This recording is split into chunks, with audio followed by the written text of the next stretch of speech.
Hey everybody, welcome back to the ST3D video. My name is VJ and today we're going to be talking about two problems.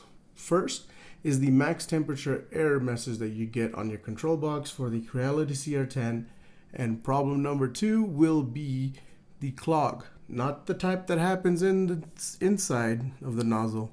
We're going to be talking about that big blob that happens on the outside on failed prints. Let's get started.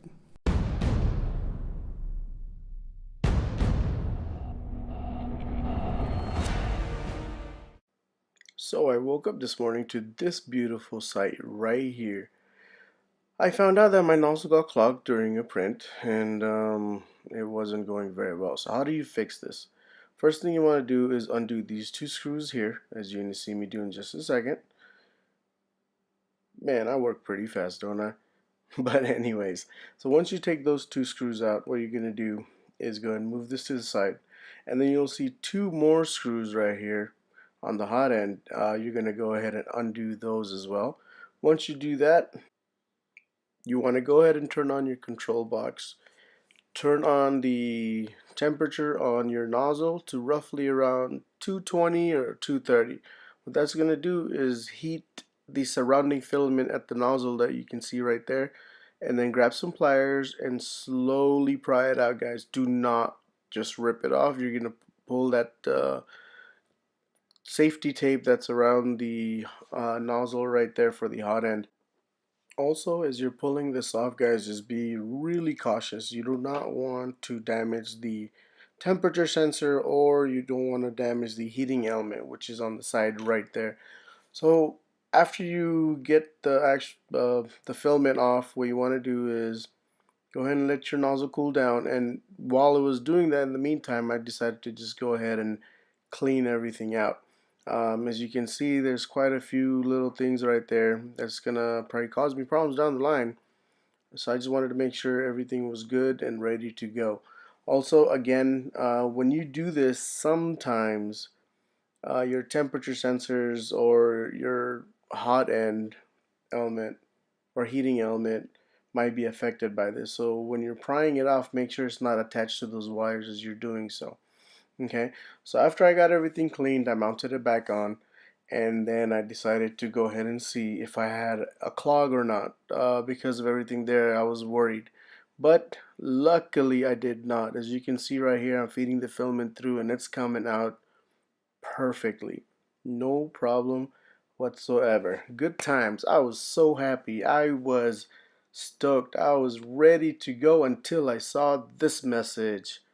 Max temp error. Well, this sucks. So, how to fix that? If you're lucky enough like me, there's a screw right there on the side. Most of the time, it's a little too tight. I did tighten that as well. A little too much. So when I plugged it in, it gave me a max temp error. When it does that, what you want to do is just go ahead and loosen it just a little bit to where it's hand tight instead of super tight. And when you turn on your control box, pray to whoever you pray to and make sure it says Creality 3D ready instead of max temp error. Now I did put this back on. As you can see, you mount two screws first, bring the fans over, and of course mount it to the mount. But when I turned it back on, I had the same issue. The issue was that I apparently tightened the screws a little too tight again.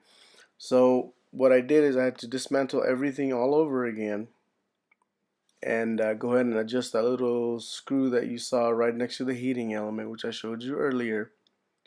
And if you're lucky enough like me, that should get everything going. So now I was ready to rock and roll. So I turned on my Creality CR10 control box.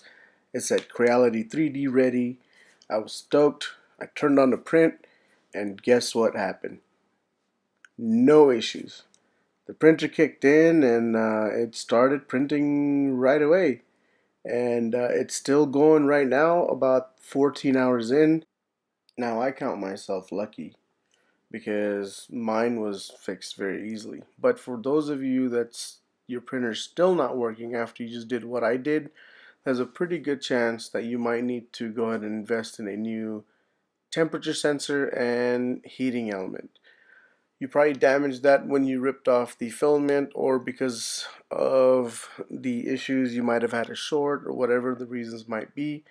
So I strongly suggest that you guys get this and replace it, and it should fix the problem. And if you're still having issues, leave me a comment and I'll see what I can do. But with that said, boys and girls, that brings us to the conclusion of our video. I hope you enjoyed it. Like always, give it a thumbs up if you like it, subscribe if you want to see new content, and like always, good luck and happy printing.